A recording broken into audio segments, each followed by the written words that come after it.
मित्रों नमस्कार। भारत माता की जय, वंदे मातरम, जय श्री राम। मित्रों मैं दिलीप पांडे, स्वागत है आपका मेरे YouTube चैनल में। मित्रों याद होगा आज से लगभग 4-5 साल पहले, मुझे लगता है शायद कोरोना का टाइम था, जब एक नोट बहुत वायरल हुआ था और उस नोट में लिखा था सोनम गुप्ता बेवफा है। अब सोनम गुप्ता बेवफा थी कि नहीं थी ये तो पता नहीं चला और ये तो कोई कह भी नहीं सकता, लेकिन सोनम रघुवंशी बेवफा निकली, ये बात बिल्कुल साबित हो चुकी है। मित्रों मैं आपको दिखाना चाहता हूं यहां पे कुछ तस्वीरें। आप ज़रा इन तस्वीरों को देखिए। ये सोनम रघुवंशी हैं, आप देख रहे हैं ये सोनम रघुवंशी हैं और ये हैं राजा रघुवंशी। और इनकी ये तस्वीरें आप देख सकते हैं। यहाँ पर दोनों एक कपल हैं।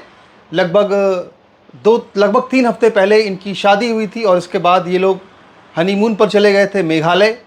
आप तस्वीरों को अगर देखेंगे तो कोई इन तस्वीरों को देखकर ये कह नहीं सकता कि इस तस्वीर के पीछे एक षड्यंत्र है, इस खूबसूरत महिला के पीछे एक साजिश है। कोई नहीं कह सकता। लेकिन हनीमून के ही दौरान, हनीमून पीरियड में अगर पत्नी किसी अपने पति की हत्या करवा दे तो ये मामला बहुत ज़्यादा एक रहस्यपूर्ण मामला हो जाता है। और अब समझ लीजिए कि पिछले 17-18 दिनों से, यानी लगभग 3 हफ्तों से लगातार ये जो तस्वीरें थी, ये तस्वीरें इन तीनों, ये दोनों कपल्स हैं, इनकी ये तस्वीरें यानी इन कपल की तस्वीरें लगातार पूरे देश के अंदर वायरल हो रही थी। लोग सवाल पूछ रहे थे, 17 दिन बीत गए, कहाँ है सोनम और राजा? आखिर ये लोग जो हनीमून मनाने गए थे, आखिर ये कहाँ गायब हो गए? ये सवाल लगातार तैरता रहा, ये सवाल लगातार लोग पूछते रहे। और जब इसका जवाब लोगों को मिला तो एक खौफनाक कहानी सामने आई, जिसमें किस तरह से इस खूबसूरत चेहरे वाली, आप ये देख रहे हैं, हंसता हुआ, खिलखिलाता हुआ, बड़ा ही खूबसूरत चेहरा, इसके पीछे जो दिमाग था वो कितना बददिमाग था, इसकी पूरी कहानी लोगों के सामने आ चुकी है।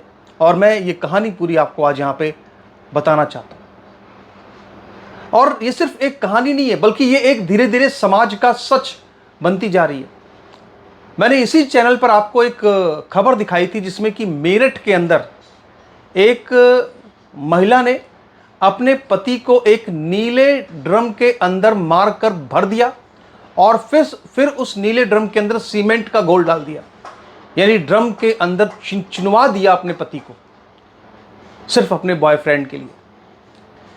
एक ऐसी घटना सामने मैंने आपको दिखाई थी जहां पर कि एक महिला, वो एक गांव की घटना थी, छोटा कस्बा था, जहां पर एक महिला अपने पति को सांप से डसवाती है, सांप छोड़ देती है और पहले तो मार देती है, यानी कत्ल तो पहले ही कर देती है, और इसके बाद फिर वहां पे सांप छोड़ देती है। सांप उसको 21-22 बार काटता है। हेडलाइंस बनती है कि सांप ने काटा। बाद में चलता है पता कि दरअसल हत्या पहले ही हो चुकी थी और हत्या उसकी पत्नी ने और उसके बॉयफ्रेंड ने की थी। ये समाज में जिस तरह का एक बदलाव आ रहा है, ये जो महिलाओं की सोच जो ये बदलती जा रही है, इस पर भी हम चर्चा करेंगे, इस पर भी हम जरा रोशनी डालेंगे। लेकिन उससे पहले, पूरी कहानी से पहले, एक बार मेरी आपसे रिक्वेस्ट है कि आप ज़रूर हमारे YouTube चैनल को सब्सक्राइब कीजिए। अगर आप पहली बार आए हैं या लगातार आप आ रहे हैं हमारे चैनल पर, लेकिन अभी तक आपने हमारे चैनल का जो नोटिफिकेशन बेल आइकन है उसको प्रेस नहीं किया है, तो आप ज़रूर प्रेस कर लीजिए। यहाँ पे हम सभी तरह के समाचार आपको दिखाते हैं। तो शुरू करते हैं अपनी ये पूरा समाचार। तो आप देख सकते हैं, इस तस्वीर को आप देख ही रहे हैं। तो दरअसल इनका नाम जो है वो है सोनम सिंह। ये सोनम सिंह थी और इनके पिता का नाम देवी सिंह है। और आज सुबह के वक्त समाचार ये आया कि उत्तर प्रदेश के गाजीपुर में एक ढाबे पर ये इस तरह से गुमसुम मिली। अगर आप इस शक्ल को देखें तो ये शक्ल मुझे कुछ ज्योति मल्होत्रा से मिलती जुलती नज़र आ रही है। मतलब वो नहीं है, मगर जो मुखाकृति है, मुखाकृति से बहुत कुछ पहचान हो जाती है कि व्यक्ति किस तरह का है। जो मुखाकृति है वो कुछ ज्योति मल्होत्रा से मिलती नज़र आ रही है, जो कि जासूस निकली ISI की, भारत के अंदर जासूसी कर रही थी। तो यहाँ पर अगर हम देखें तो जैसे ही ये सोनम रघुवंशी की तस्वीर की मौजूदगी समझ में आई गाजीपुर के अंदर एक ढाबे पर, इसने अपने पिताजी को, अपने फैमिली को फ़ोन किया और कहा कि भाई मैं तो यहाँ ढाबे पर पड़ी हूँ, मुझे कुछ पता नहीं मैं यहाँ कैसे आई। और इसके बाद फिर फ़ोन कॉल गया गाजीपुर पुलिस के पास, उनके माता पिता का इसके, और इसके बाद फिर उसको गाजीपुर की पुलिस ने बरामद कर लिया है। लेकिन अब जो सबसे बड़ा जो खुलासा हुआ है वो खुलासा मेघालय की पुलिस ने कर दिया है कि दरअसल ये जो लड़की है ये पूरा नाटक कर रही है, दरअसल यही अपने पति की हत्यारण है। तो अब अगर हम आगे इस पूरे मामले को समझें तो हम जरा सोनम रघुवंशी की पूरी जो कुंडली है उसको खंगालते हैं कि आखिर इसका क्या काम था, क्या बिजनेस करती थी, कैसा ये परिवार था। तो आप ज़रा इस चीज़ को समझ सकते हैं, देख सकते हैं कि दोनों ही बड़े ही अच्छे परिवार से थे, दोनों ही परिवार बड़े बिजनेसमैन थे। और जो सोनम के पिता थे उनका सनमाइका का काफ़ी बड़ा बिजनेस था, और राजा रघुवंशी जो थे ये एक ट्रांसपोर्ट कारोबारी थे, इनका ट्रांसपोर्ट का काम था। दोनों अच्छी फैमिली थे, बिजनेसमैन परिवार से थे। और यही वजह थी कि जब इनकी गुमशुदगी हो गई, ये दोनों नहीं मिले, तो इसके बाद डॉक्टर मोहन यादव जो कि मध्य प्रदेश के मुख्यमंत्री हैं और केंद्रीय मंत्री शिवराज सिंह चौहान, दोनों ही लोगों ने लगातार प्रधानमंत्री मोदी से रिक्वेस्ट की, उनको चिट्ठियां लिखी कि आखिर ये क्या हुआ, इनका पता लगाया जाए और इसकी जांच अगर हो सके तो सीबीआई से भी इसकी इंक्वायरी कराई जाए। यानी ये एक मध्य प्रदेश का एक बहुत ही बड़ा हाई प्रोफाइल केस बन गया। और इंदौर का ये मामला है, इंदौर से मामला शुरू होता है और इनकी जो विवाह है वो लगभग 3 हफ्ते पहले होता है। और शादी के पहले अगर हम बात करें तो ये जो सोनम रघुवंशी थी ये अपने पिता का हाथ बटाती थी अपने बिजनेस में। यानी सोनम के जो पिता थे, सोनम रघुवंशी के जो पिता थे, उन्होंने अपनी बेटी पर पूरा विश्वास रखा, अपनी बेटी को पढ़ाया, अपनी बेटी को लिखाया, अपनी बेटी को एक हर चीज़ की शिक्षा दी, उच्च शिक्षा दी।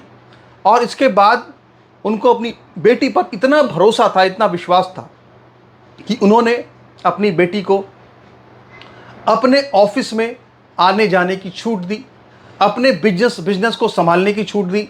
और इसके बाद ये सनमाइका का जो बिजनेस करती थी इनके पिता सोनम, उस बिजनेस को भी उसने संभालना शुरू कर दिया।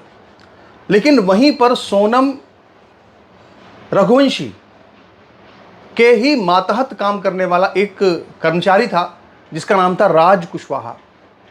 अब पिता ने तो पूरा विश्वास किया, पिता ने तो सब कुछ किया अपनी बेटी के लिए, लेकिन बेटी ने सबको धोखा दे दिया। इनका जो है अपने ही मातहत काम करने वाले एक कर्मचारी जिसका नाम राज कुशवाहा था, उससे इनका जो है वो ईलू शुरू हो गया। और इसकी खबर, इसकी भनक कतई इनके पिता देवी सिंह को भी नहीं लगी, उनको भी जानकारी नहीं मिली कि कुछ ऐसा उनके ऑफिस के अंदर पक रहा है, उनके ऑफिस के अंदर उनकी ही बेटी के साथ कोई कर्मचारी उनका ही वो इश्क फरमा रहा है, पता ही नहीं चला उनको। और त्रिया चरित्रम दैवम न जानाति कुतो मनुष्य, ये सब तो कथाएं कहावतें कितनी हैं। तो अब इनकी शादी की बात हुई, शादी की बात तय हो गई। उस समय अब ये बात सामने नहीं आ रही है कि आखिर देवी सिंह को, इनके पिता को, इनके इस रिश्ते के बारे में जानकारी थी कि नहीं थी कि इनका एक पहले से रिश्ता चल रहा है राज कुशवाहा के साथ में। इनको जानकारी इस बात की बिल्कुल भी नहीं थी, देवी सिंह को थी कि नहीं थी अभी इस बारे में कुछ कन्फर्म नहीं है। देवी सिंह तो ये कह रहे हैं कि भाई हमें इस बारे में कोई जानकारी नहीं थी, और उनका ये कहना है कि उनकी बेटी बिल्कुल पाक साफ है और उनकी बेटी को फंसाया जा रहा है, सारी जो गलती है वो मेघालय पुलिस की है, वो पूरा फर्जी की स्टोरी बना रही है, उनका तो ये कहना है। तो बहरहाल शादी हुई। अब शादी के पहले क्या इसने मना किया शादी करने से, क्या किया, ये तो कुछ सामने नहीं आया, लेकिन शादी हुई। और जब शादी हुई तो तस्वीरें इस तरह की बिल्कुल सामने आई जिसमें कि हंसते खुशी, बिल्कुल हंसते खुश खिलखिलाते फोटोशूट हुए, और किसी को भी ये भनक नहीं लगी कि कुछ इसमें जरा भी गड़बड़ है, कुछ पता नहीं चला कि इसमें क्या दिक्कत हो सकती है। लेकिन शादी के बाद, यानी कि जब शादी हो जाती है तो शादी के बाद जो असल खेल है वो सोनम रघुवंशी का शुरू होता है। सबसे पहले तो ये कि राज कुशवाहा की ऐसी कोई प्लानिंग नहीं थी, वो किसी तरह के हनीमून पर जाने की इच्छुक नहीं थे। लेकिन सोनम रघुवंशी ने इनको बाध्य किया, मजबूर किया। सबसे पहले तो इनको ये देवी दर्शन के बहाने घर से निकालकर बाहर ले गई। सबसे पहले इन्होंने कहा अपनी सास से कि हम तो अपने आपके बेटे को असम में कामाख्या देवी के मंदिर ले जाना चाहते हैं, जहां पर उनके कामाख्या देवी मंदिर के दर्शन करेंगे। अब ये दोनों गए, इन्होंने कामाख्या देवी मंदिर के दर्शन किए और कामाख्या देवी मंदिर के दर्शन के बाद फिर सोनम रघुवंशी ने बिना अपने पति से कोई बातचीत किए मेघालय की भी टिकट बुक करा दी। मेघालय की टिकट बुक करा दी और इसके बाद फिर राजा रघुवंशी ने अपनी मां को फ़ोन किया और बताया कि सोनम ने तो मेघालय की टिकट बुक करा दी है, अब हम क्या करें, जाना ही पड़ेगा। और सोनम ने इस बारे में किसी को कुछ भी नहीं बताया। आखिरकार सोनम के दबाव के चलते, भाई नई नई शादी थी, पत्नी की बात तो माननी ही पड़ती, लोग मानते ही हैं, वो भी घूमने जाने की बात थी। उन्होंने कहा चलो ठीक, घूमने का मन होगा, तो इन्होंने तय कर लिया कि ये मेघालय जाएंगे। ये मेघालय गए और वहाँ पे इन्होंने एक स्कूटी किराए पर ली ताकि पहाड़ियों पर ऊंचे जाकर चढ़ाई कर सकें। और जब ये घर से निकले इंदौर से, उसके 3 दिनों के अंदर इनकी जो लोकेशन थी वो मिलना बंद हो गई, इनकी जो मोबाइल थे वो स्विच ऑफ हो गए। हुआ क्या? हुआ ये कि मेघालय के अंदर एक जगह है जिसका नाम मैं आपको यहां बताना चाहता हूं, जिसको बोलते हैं सोडांग झरना। यहां पहले से भी एक खतरनाक जगह है, यहां पहले से भी कई 1-2 कपल्स की लाशें मिल चुकी हैं, मतलब वो दुर्घटना का शिकार हो गए। बहुत ऊंचा इलाका है और वहां पे रेलिंग पूरी बनी हुई है। यानी ऐसी जगह पर, खतरनाक जगह पर सोनम रघुवंशी अपने पति को, राजा रघुवंशी को ले गई।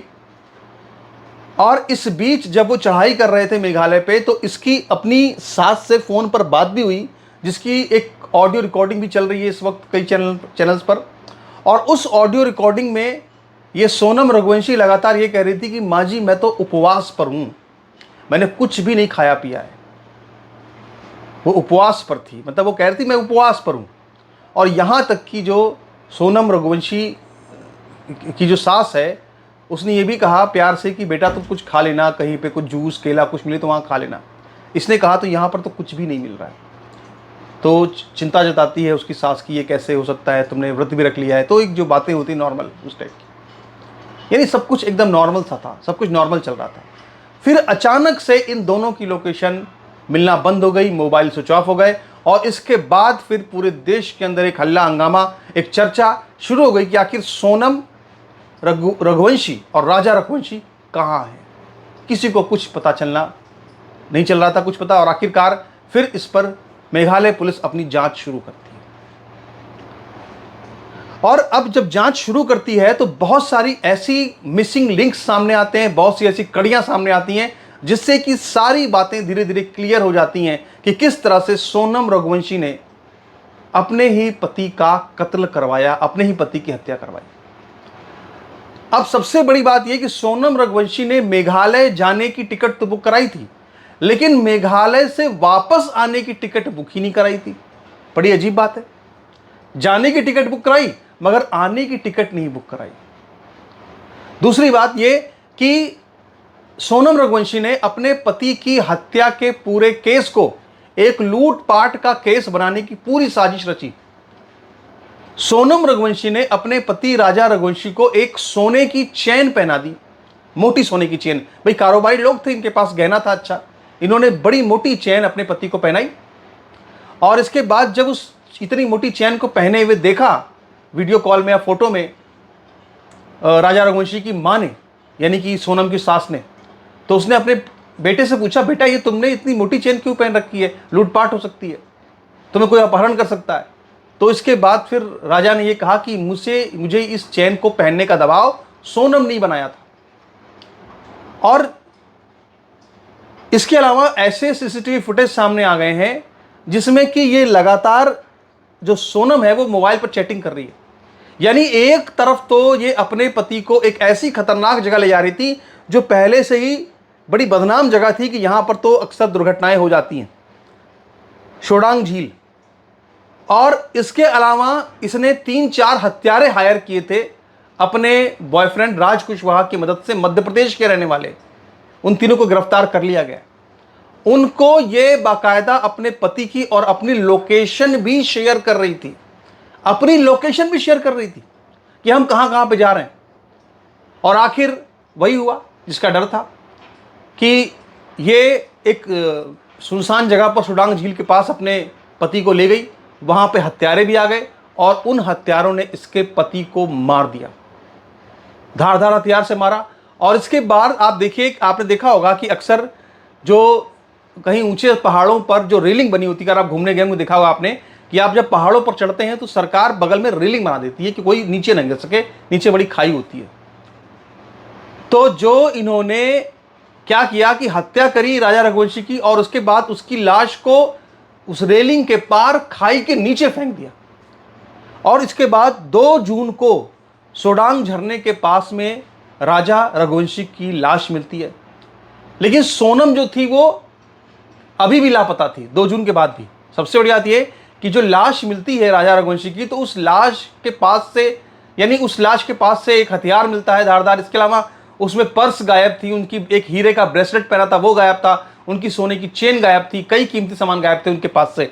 यानी एक पूरी बिल्कुल फुल प्रूफ लूट की साजिश लग रही थी कि लूट हो गई इस लड़के के साथ में। और उसकी जब इसकी सोनम रघुवंशी जब गायब थी तो लोगों ने समझा कि ये तो किडनैप हो गई होगी, ये तो किडनैप हो गई होगी। और इसके बाद अचानक से फिर गाजीपुर के अंदर, मतलब कहाँ का सोचिए मामला मध्य प्रदेश का, वहां से पहुंचा असम कामाख्या देवी मंदिर दर्शन, इसके बाद मेघालय, और फिर लड़की कहां मिलती है? लड़की मिलती है उत्तर प्रदेश के गाजीपुर में। सोच रहे हैं आप, 4 राज्यों को मिला करके साजिश बुनी गई।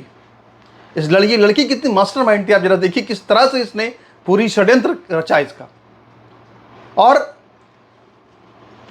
अब इसको यह लगा कि शायद दुनिया इसकी कहानी पर भरोसा कर लेगी, लेकिन इसको पता नहीं है कि पुलिस के पास तो 50 तरीके हैं सच निकालने के। इसकी कॉल डिटेल, इसकी व्हाट्सएप चैटिंग, सब कुछ पूरे सबूत प्रॉपर तरीके से मौजूद हैं, जिससे ये स्पष्ट हो रहा है कि इस सोनम रघुवंशी ने अपने पति को मरवा दिया, वो भी हनीमून पीरियड के दौरान, जब हनीमून के ले गई थी कि हनीमून मनाने जा रहे हैं। तो जो वो कहते हैं ना कि नोट पे लिखा था कि सोनम गुप्ता बेवफा है, तो सोनम गुप्ता तो बेवफा नहीं निकली, वो तो कुछ पता ही नहीं क्या है। लेकिन सोनम रघुवंशी ये तो बेवफा निकल गई। बहुत चर्चा हो रही है इस केस की, अभी और भी कई खुलासे इसमें लगातार होंगे, इसकी हम यहाँ पे चर्चा अवश्य करेंगे आपसे। लेकिन यहाँ पे मैं आपसे कुछ एक और भी महत्वपूर्ण बात यहाँ पे कहना चाहता हूँ। और वो महत्वपूर्ण बात क्या है? वो महत्वपूर्ण बात यह है कि आजकल हमारे जो मतलब माता पिता हैं या जो पेरेंट्स हैं, उनको लगता है कि वो एक पहले तो वो कहते हैं कि अगर उनकी एक बेटी हो गई तो फिर कहते हैं बस हो गया, वो बेटा तो करना ही नहीं चाहते। तो उससे सबसे बड़ी बात तो ये है कि हमारी सामने ये समस्या है कि देश की रक्षा कैसे होगी, हिंदुओं की आबादी लगातार घट रही है। तो पहली तो समस्या ये हो गई कि भाई बेटा पैदा करना जरूरी है। तो आज के पेरेंट्स जो है वो सबसे बड़ी गलती ये करते हैं कि अगर उनके एक बेटी हो गई, इसके बाद वो सोचते हैं चलो एक बेटी हो गई, बहुत है, खर्चा बहुत है, छोड़ो रहने दो, बेटी को बेटी की तरह बड़ा करेंगे। फिर जब बेटी को बेटे की तरह बड़ा करने का ख्वाब देखते हैं तो बेटी क्या करती है? हमारे जो पुरखे थे वो कहते थे कि ज़्यादा औरतों को छूट नहीं देनी चाहिए। अब वो क्यों कहते थे? अब अगर आपको वो चीज़ देखना होगा आप क्यों कहते थे वो हमारे पुरखे ये बात, तो आप सोशल मीडिया उठाकर देख लो, आप फेसबुक उठाकर देख लो, आप व्हाट्सएप पे वीडियो रील उठाकर देख लो, आप सब देख लो।